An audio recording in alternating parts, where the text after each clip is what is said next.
Hello everyone, welcome back to study with Namrata Pandey. मैं हूं आपके साथ नम्रता पांडे। आज जो आपका टॉपिक है क्लास 9th का, ये भूगोल का बुक है, भौतिक स्वरूप, संरचना एवं उच्चावच।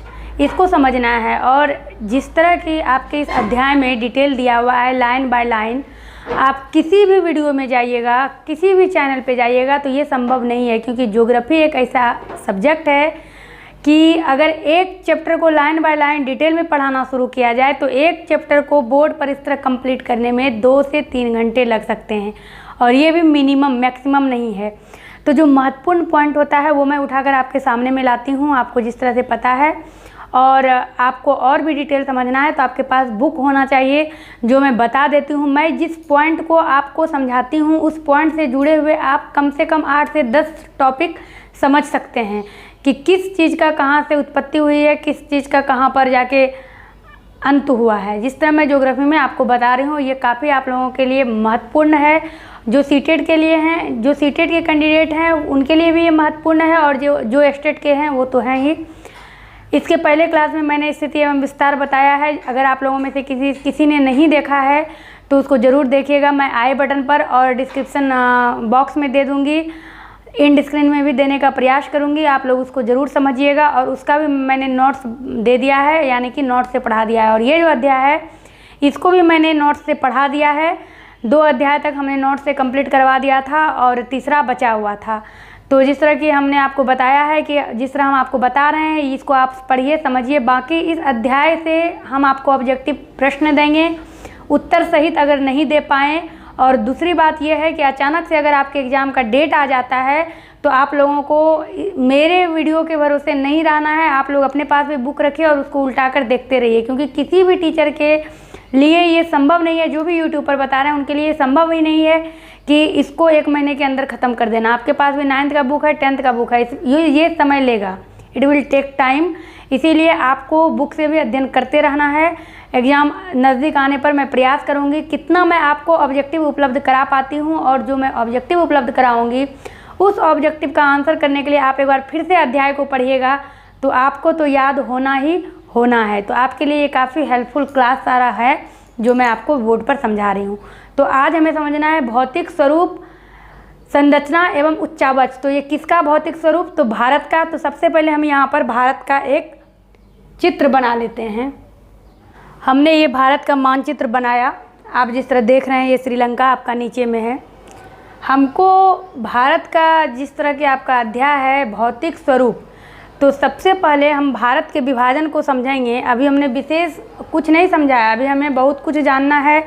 जैसे कि आपका महाद्वीप कौन कौन सा है, सबसे बड़ा महाद्वीप, सबसे बड़ा सागर, जिस तरह कि आप जानते हैं प्रशांत महासागर, अटलांटिक महासागर, यानी सबसे बड़ा महासागर आपका प्रशांत सागर हुआ। और उसके बाद आपका अटलांटिक महासागर है जो कि इंग्लिश के एस अक्षर से है। तीसरे नंबर पर आपका हिंद महासागर आता है जो कि भारत के नाम पर है। चौथे नंबर पर आपका दक्षिणी महासागर आता है, और 5वें नंबर पर आपका आर्कटिक महासागर आता है। तो सागर से भी कई प्रकार के प्रश्न किए जाते हैं। सबसे बड़ा सागर कौन सा है, सबसे छोटा सागर कौन सा है, किस सागर का नाम किसी देश के नाम पर रखा गया है। तो ये हिंद सागर है आपका, जिसके नाम जो कि देश के नाम पर रखा गया है। जिस तरह इसको हिंदुस्तान कहते हैं तो उस सागर को हिंद सागर रखा गया है नाम। तो ये सारी चीज़ों को हम बाद में समझेंगे, जब हम जलमंडल समझेंगे तब हम समझेंगे, क्योंकि प्रश्न जो है आपका इस तरह से भी आता है, गर्म जलधाराएँ कौन सी है, ठंड जलधाराएँ कौन सी है, ठंडी जलधाराएँ। जलधाराएँ क्या है? जो ये आपने महासागर को समझा, महासागर, जैसे कि यहाँ पे आपका एशिया है, यहाँ आपका उत्तरी अमेरिका है, यहाँ आपका दक्षिणी अमेरिका है, इस बीच में जो आपका यहाँ पर अरब सागर है, यहाँ पर बंगाल की खाड़ी है। ये सिर्फ भारत के अगल बगल के जलमंडल को समझने के लिए ये चीज़ है। लेकिन जब आप इसको विस्तार में समझिएगा तो इधर आपका प्रशांत सागर आता है, इधर आपका दक्षिणी महासागर आता है, प्रशांत महासागर आता है। ये सिर्फ अरब सागर है, और हम बात कर रहे हैं महासागर की। तो प्रशांत महासागर हो गया, दक्षिणी महासागर हो गया, इसके नीचे ही आपका आर्कटिक महासागर है, और यहाँ पर जो बीच में आपका तो अटलांटिक महासागर जो कि विश्व का दूसरा सबसे बड़ा महासागर है वो इस जगह पर है, एशिया के बीच में। यानी कि इस महासागर के पश्चिमी छोर पर आपका उत्तरी अमेरिका और दक्षिणी अमेरिका है और अटलांटिक महासागर के पूर्वी छोर पर आपका यूरोप है और अफ्रीका है। यहाँ पर आपका अटलांटिक महासागर है जो कि एस आकार में इस तरह से बनी हुई है। तो एस आकार क्या है? सागर जिस तरह की आप नदियाँ बहते हुए देखते हैं, कहीं किसी तरह का कहीं किसी तरह का, उसी आकार में सागर को मापा जाता है। जिसके प्रशांत महासागर वृत्ताकार है, यानी वृत्त के आकार का है। इस तरह से गोलाई से यहाँ से शुरू होकर इस तरह से एक ही तरफ है आपका प्रशांत महासागर, तो वो वृत्त आकार का है। अटलांटिक महासागर जब आप जाते हैं तो एस आकार का भी आपने जिस प्रकार से देखा एस आकार का है। हिंद महासागर के बारे में आप पढ़ेंगे तो वो त्रिभुजाकार है। और यहाँ जो आपका प्रशांत महासागर है और यहाँ पर आपका ऑस्ट्रेलिया है। तो ऑस्ट्रेलिया एक ऐसा महाद्वीप है जिसके चारों तरफ से जलमंडल है, यानी कि आप कहीं किसी देश से किसी छोर से उस तक पहुँचने के लिए आपको वायुयान का सहायता लेना पड़ेगा। बीच बीच में छोटे बड़े बहुत सारे द्वीप हैं। और जिस तरह ये आप भारत का देख रहे हैं, 3 तरफ से जल से घेर रहा है, तो ये प्रायद्वीपीय हो गया। लेकिन ऑस्ट्रेलिया को चारों तरफ से प्रशांत महासागर घेरता है और नीचे जो आपके दक्षिणी ध्रुव पर आपका अंटार्कटिका है वो दक्षिणी सागर चारों तरफ से घेरता है। तो जब हम जल मंडल पढ़ेंगे तब हम सागर को डिटेल में समझेंगे। अभी हम समझ रहे हैं भौतिक स्वरूप जो पृथ्वी ये भारत पर है उसको समझेंगे। तो भारत को जिस तरह की हम जानते हैं, इसको हम 2 तरह से समझेंगे। भारत का 2 विभाजन हम समझेंगे। पहला विभाजन आपका है राजनीतिक विभाजन। भारत का पहला विभाजन आपका है राजनीतिक विभाजन और दूसरा विभाजन आप भारत का कह सकते हैं भौतिक विभाजन। इस दोनों में फ़र्क क्या है इसको समझेंगे हम लोग। तो ये जो राजनीतिक विभाजन है, जिस प्रकार से भारत में कितने राज्य हैं, जिस तरह कि आपके बुक में 29 राज्य का वर्णन है। तेलंगाना जो 2014 में एक नया राष्ट्र बना था और जो आंध्र प्रदेश से निकला हुआ राज्य था तेलंगाना, 2 जून 2014 को तेलंगाना एक राज्य बना था, 29वां राज्य बना था। अभी आपको इस प्रश्न का उत्तर देना है कभी भारत में कितने राज्य हैं, और आपके बुक के अनुसार तक उस समय 7 ही केंद्र शासित राज्य था। अभी आपको बताना है कि अभी केंद्र शासित राज्य कितना हो गया, क्योंकि जम्मू कश्मीर से लद्दाख को अलग किया गया है। तो इस 2 प्रश्नों का उत्तर आप दीजिएगा। सबसे पहले हम समझते हैं राजनीतिक विभाजन। तो भारत चूँकि एक विशाल देश है, आप देख रहे हैं इसमें 29-30 राज्य हैं। तो अब हम यहाँ पर राज्य क्लियर नहीं करेंगे क्योंकि आपसे मैंने ये सवाल किया है, तो आप इसका जवाब दीजिएगा। जिस तरह कि हम 29 राज्य को लेकर चलते हैं, 2 जून 2014 तक जो आखिरी राज्य आपका तेलंगाना है, उसके बाद आपको बताना है कि 14 के बाद भी कहीं से कोई राज्य निकला है। जिस प्रकार बिहार से झारखंड निकला हुआ है, आपका आंध्र प्रदेश से तेलंगाना निकला हुआ है, क्या इस तरह और भी कोई राज्य किसी राज्य से निकला है? किसी भी राज्य का जो विभाजन होता है वो भाषा के आधार पर होता है। जिस तरह की झारखंड में मैक्सिमम आपको आदिवासी मिलेंगे, उसके भाषा को झारखंडी भाषा कहते हैं। लोग समझ जाते हैं ये बिहारी है, उनके भाषा से ये झारखंडी है। तो जब एक जाति के और एक भाषा के समूह बन जाते हैं, एक व्यक्ति से जब धीरे धीरे वो समूह में परिवर्तित हो जाते हैं, तो वो अपने लिए एक अलग क्षेत्र की मांग करना शुरू कर देते हैं। तब वहाँ से राज्य का निर्माण होता है, नए राज्य का। तो भाषा के क्षेत्र पर, भाषा के आधार पर जो क्षेत्र का विभाजन हुआ है अलग अलग क्षेत्रों का, ये जम्मू कश्मीर इधर आपका लद्दाख हो गया, यहाँ आपका आंध्र प्रदेश हो गया, यहाँ आपका पश्चिम बंगाल हो गया, यहाँ आपका बिहार है, यहाँ आपका दिल्ली है, इलाहाबाद है, यहाँ आपका गुजरात है, कच्छ है, यहाँ आपका राजस्थान है, यहाँ पर आपका तमिलनाडु है, केरल है, यहाँ पर आपका पूरा है। तो इस तरह जब हम देखते हैं कि अलग अलग क्षेत्रों को, अलग अलग राज्यों को उसकी भाषा के आधार पर परिवर्तित किया जाता है, इसे राजनीतिक विभाजन। अलग अलग राज्य में, ये थोड़ा सा यहाँ पर पॉलिटिकल लैंग्वेज आ जाएगा। जिस तरह आप जानते हैं अलग अलग राज्य में अलग अलग मुख्यमंत्री होते हैं, अलग अलग स्वास्थ्य मंत्री होते हैं, अलग अलग नगर निगम होते हैं। तो चूँकि यहाँ पर अनेकों राज्य हैं, आप जिस तरह की जान रहे हैं अनेकों राज्य हैं। अब प्रधानमंत्री तो पूरे देश के प्रधानमंत्री होते हैं। प्रधानमंत्री यहाँ से एक शिखर से ये शासन करते हैं, प्रकाश डालते हैं पूरे देश पर। लेकिन पूरे क्षेत्र को अलग अलग राज्यों में अलग अलग जो शासक हैं, जिसको हम लोग पहले हिस्ट्री में शासक कहते थे, अभी जिनको हम लोग मुख्यमंत्री कहते हैं, उनको एक क्षेत्र दिया गया है कि इस क्षेत्र पर, अभी जिस तरह कोरोना के बारे में आपने देखा कि गोवा में बिल्कुल भी कोरोना के पेशेंट नहीं थे, 1-2 हुए तो वो ठीक भी हो गया। और फिर से दोबारा हुआ तो लोगों का आवागमन बंद कर दिया गया, फिर से गोवा जो है कोरोना मुक्त राज्य बन गया था। अभी स्थिति क्या है अभी तो नहीं हमें पता है, ज़रूर यहाँ पे होगा जब भारत की स्थिति इतनी गंभीर है। तो यहाँ पे ऐसा क्यों हुआ था, मुंबई में कोरोना का इतना विस्तार क्यों हुआ था और अभी मुंबई को दिल्ली पीछे क्यों छोड़ दिया? तो यह है जनसंख्या के कारण। बड़े बड़े राज्य हैं जहाँ पर अधिक जनसंख्या है, दिल्ली बड़ा राज्य है लेकिन फिर भी दिल्ली में विधानसभा की 70 सीटें हैं। तो ये तो राजनीतिक बात हो गई, ये पॉलिटिकल साइंस में हम लोग समझेंगे। तो जैसे गोवा है, चाहे क्षेत्रफल की दृष्टि से यहाँ पर आपका गोवा है तो ये छोटा है, और क्षेत्रफल की दृष्टि से यहाँ पर आपका राजस्थान है तो ये बड़ा है, फिर भी यहाँ भी आपका एक ही सीएम होगा, चाहे ये राज्य क्षेत्रफल की दृष्टि से बड़ा हो, और यहाँ भी एक ही सीएम होगा चाहे क्षेत्रफल की दृष्टि से ये राज्य छोटा हो। तो अलग अलग राज्यों को अलग अलग शासक देखते हैं, और इस पूरे शासक को नियंत्रित जो आपके भारत सरकार हैं, जो आपके प्रधानमंत्री हैं, जो केंद्र सरकार हैं, उनको देखते हैं।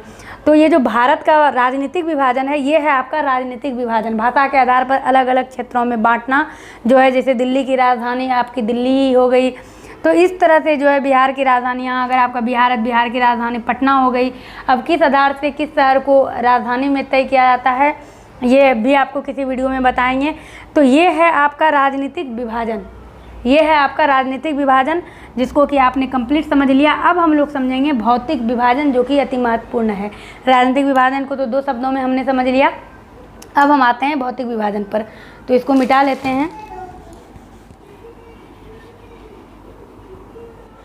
भौतिक विभाजन भारत में पाई जाने वाली भौतिक आकृतियाँ को हम लोग भौतिक विभाजन कहते हैं, जिसके अंतर्गत आपका आ गया पर्वत आ गया। भौतिक विभाजन के अंतर्गत आपका आ गया पर्वत, पठार,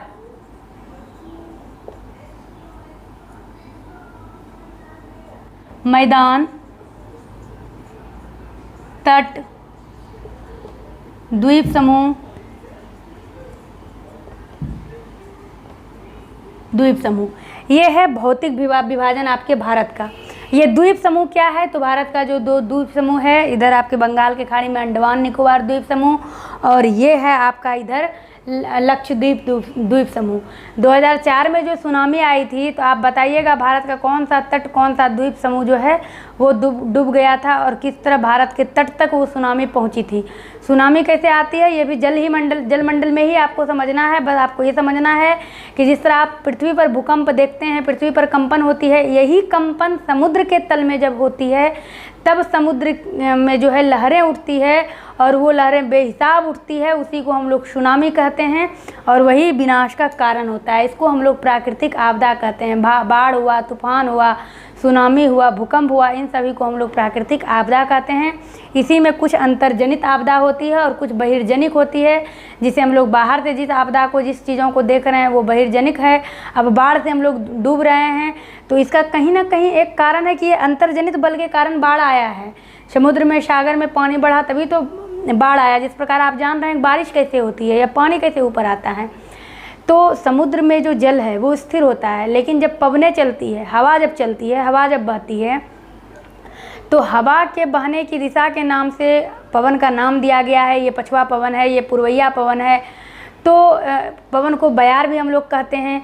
तो जब समुद्र की तरफ से लहर उठकर स्थल की तरफ आती है, और अब समझ सकते हैं आप, जो समुद्र में कुछ दूर तक, जैसे कि भूतापन है, ग्लोबल वार्मिंग है, तो कुछ ऊंचाई तक आपको वो गर्म रहता है। उसी प्रकार समुद्र में अगर जल है तो कुछ ऊंचाई तक उसका घनत्व होता है, वो बिल्कुल संघनित होता है, और पवन जो है उस संघनित को, वो जो संघनित रूप से है, जो एकत्रित है, उसको पवन लेकर अपना स्थल की तरफ जब बहती है, तो पवन के साथ वो बह रही है, और जब पवन ऊंचे ऊंचे पहाड़ पर्वत से टकरा जाती है, तो वो जो संघनित जल है, जो जलवाष्प है, वो बिखर जाती है और बारिश के रूप में पृथ्वी पर आ जाती है। तो जिस प्रकार आप जानते हैं क्षौम मंडल 13 किलोमीटर है, तो ये सब काम 13 किलोमीटर के अंदर ही होता है, इसके ऊपर नहीं होता है। समताप मंडल से ये सब काम नहीं होता है। अभी आपको इसी में भौतिक विभाजन में जिस तरह की आपको देखना है कि जो पर्वत की ऊंचाई है, जिस तरह आपने यहाँ द्वीप समूह को समझा, अब हम समझ लेते हैं पर्वत। तो पर्वत आप समझते हैं पहाड़ से पर्वत किस प्रकार होता है। 600 मीटर की ऊंचाई तक जो भी है, यहाँ पर्वत है, इसको आप यहाँ पर ब्रैकेट में पहाड़ भी लिख सकते हैं। पहाड़ हमने लिख दिया, ये पहाड़ी इलाका है।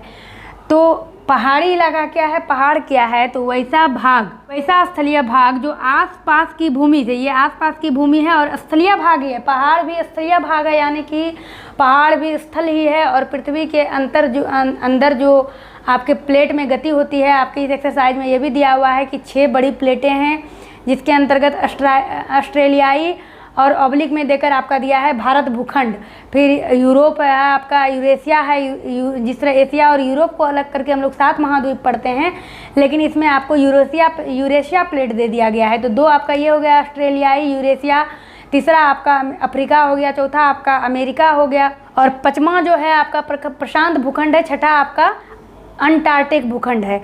तो 6 बड़े प्लेट हैं और इससे एक महत्वपूर्ण काम आप लोग करिएगा, ये जो इसमें 6 बड़े प्लेट आपके इस अध्याय में है और 9 छोटे प्लेट हैं। अगर इस अध्याय से आपके बुक से ही किसी प्रकार का प्रश्न पूछा जाता है तो आपको क्या करना है, आपको बस 6 बड़े प्लेटों को याद कर लेना है, बाकी प्लेटों को छोड़ देना है। आपको कंफ्यूज करने के लिए पूछा जाएगा कौन सा बड़ा है कौन सा छोटा है, तो आपने 6 बड़े प्लेटों को याद कर लिया है, तो उसके अलावा अगर कोई आता है तो वो छोटे प्लेट हैं। तो हमने ये समझा कि वह स्थलीय भाग जो आसपास की भूमि से उठा हुआ होता है, इस तरह से उठा हुआ होता है, इसी को हम लोग क्या कहते हैं, पहाड़ कहते हैं या पहाड़ी क्षेत्र कहते हैं। अब ये भूमि उठ कैसे जाती है, पृथ्वी के अंदर होने वाली जो गति है उसी के कारण। ये आप जब जहाँ आपके गांव में अगल बगल नदी है, आप देखिएगा नदी के बाद बिल्कुल मैदान है और मैदान के अगल बगल कहीं पर ज़मीन उठा है, कभी कहीं कहीं हम लोग उसको बांध नाम दे देते हैं, अब तो नहर बांध बनाया भी जाता है, नहीं तो आप बिल्कुल देखिएगा इस तरह मैदान के चारों तरफ कहीं उबड़ खाबड़, कहीं गड्ढा, कहीं उठा, ये सब जो है मैदानी क्षेत्र में तो अधिकतर यानी कि अधिक से अधिक पृथ्वी के अंदर कंपन होते रहती है, गति होती रहती है। तो ये जो आसपास की भूमि से जो अलग होता है भाग यानी उठा हुआ होता है और इसकी लंबाई 600 मीटर, एक अनुमान जो भौगोलिक जानकार हैं उन्होंने ये अनुमान लगाया है, इन्होंने ये एक कोटेशन निकाला है और इसको साबित किया है, क्योंकि अगर किसी चीज़ का अनुमान नहीं लगाया जाए तो फिर किस प्रकार से प्रश्न बनेंगे और किस प्रकार से आप किसी भी प्रश्न का उत्तर दे पाइएगा। तो ये खगोलविदों ने, जानकार ने, जो भूगोलवेत्ता हैं, उन्होंने इन सब चीज़ों में दिमाग लगाया है, अपने महत्वपूर्ण समय को खर्च किया है।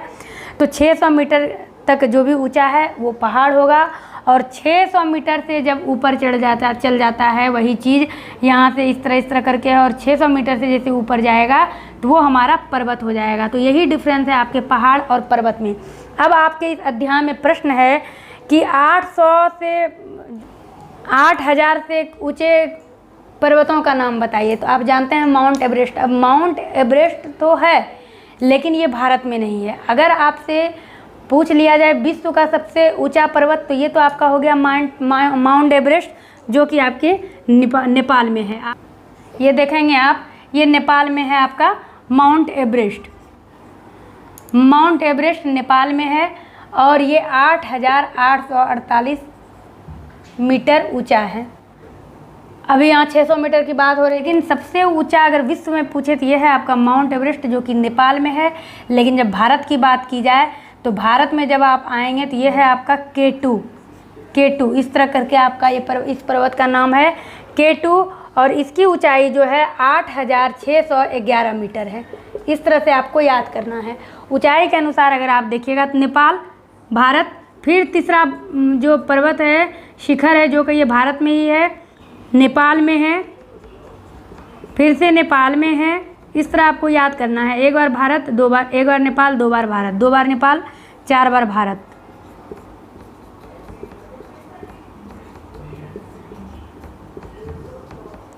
और फिर आखिरी में आपका है नेपाल।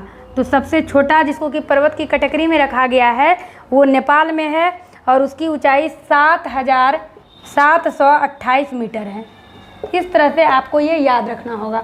ये 7728 मीटर है और भारत में जो 8598 मीटर, इस तरह करके आपका आया है पर्वत की लंबाई। ये जो दूसरा पर्वत, पहला पर्वत जो भारत में सबसे ऊंचा है ये है K2।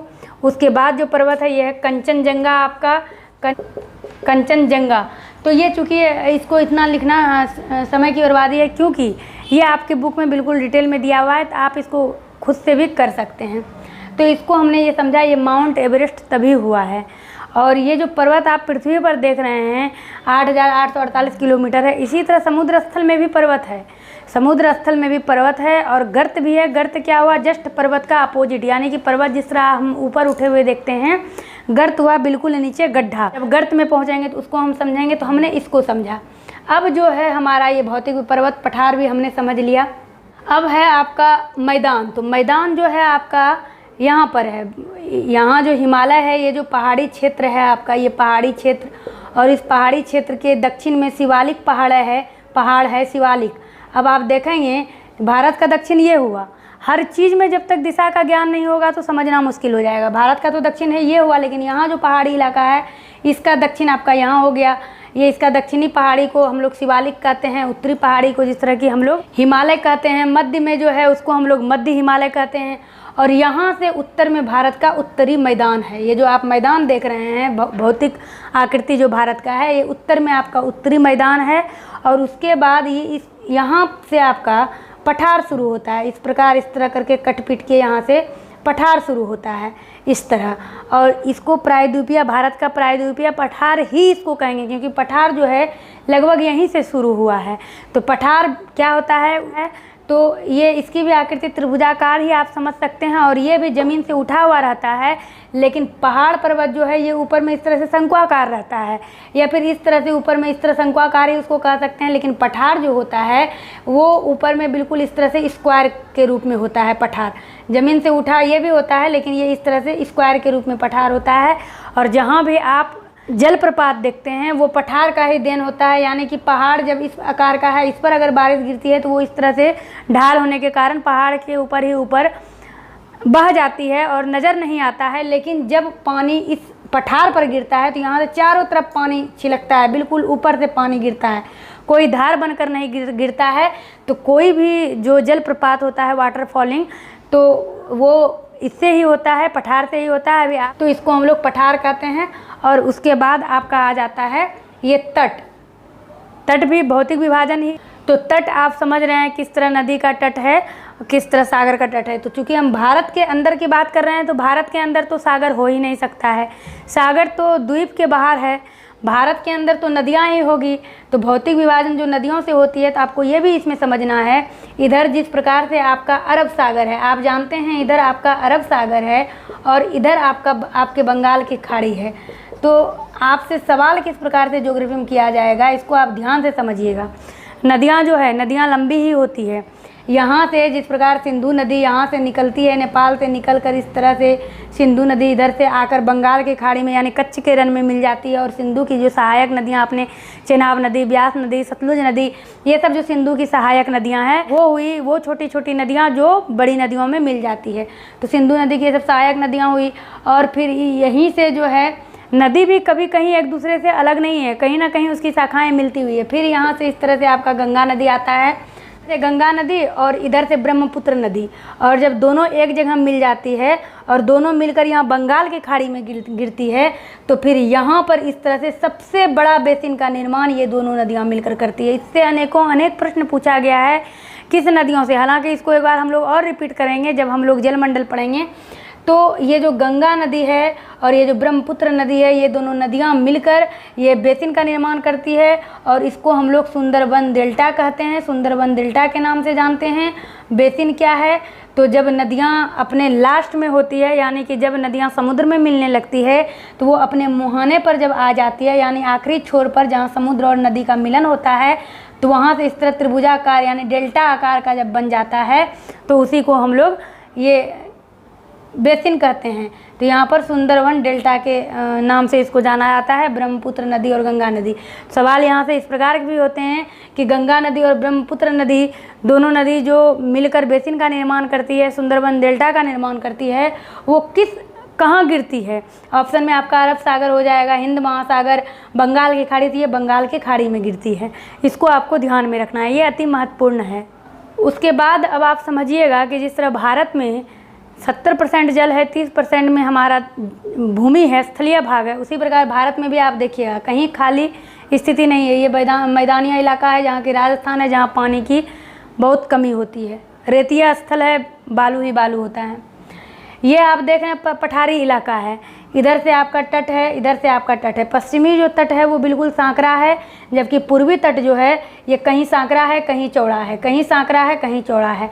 अब आपको क्या देखना है, यहाँ पर आपका जो है अरावली पर्वत की श्रृंखला है, जो कि सबसे पुरानी श्रृंखला है यहाँ पर अरावली पर्वत का।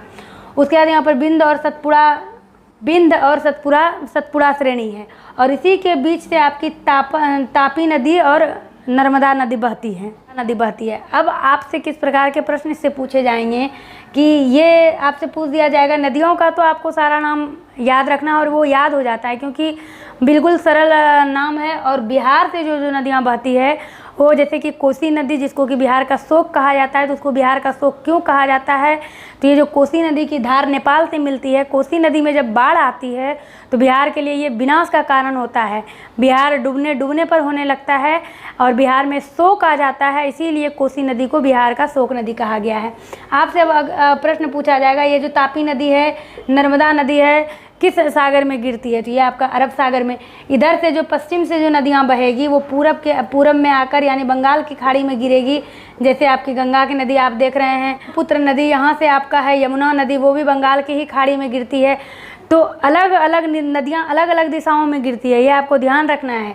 हर नदियों की विपरीत दिशा होती है, ऐसा नहीं है। और कोई भी नदियाँ सागर में ही गिरेगी, ऐसा नहीं है कि कहीं और ख़त्म हो जाती है, सूख जाती है। अब यहाँ से पठार से होते हुए गोदावरी नदी, कृष्णा नदी आप देखेंगे ये पश्चिमी छोर से आती है और ये बंगाल की खाड़ी में गिरती है। तो इस तरह से हमको नदी का समझना है कि कौन नदी किधर से आती है। अब आप इमेजिन करिए, एक पश्चिम में कोई नदी है, यहाँ पर कोई नदी है, जैसे कि ये आप अभी गोदावरी नदी देखें या कृष्णा नदी देखें, यहाँ से ये नदी बहनी शुरू होती है, यहाँ से यहाँ तो गिर नहीं सकती है, क्योंकि आप देखते हैं हर राज्य से होकर नदियाँ गुजरती है, हर जिले से होकर। अगर यहीं से यहाँ नदी गिर जाए तो फिर वो किसी राज्य जिले से जाएगी नहीं। तो नदियाँ हमेशा अपोजिट दिशा में जाती है।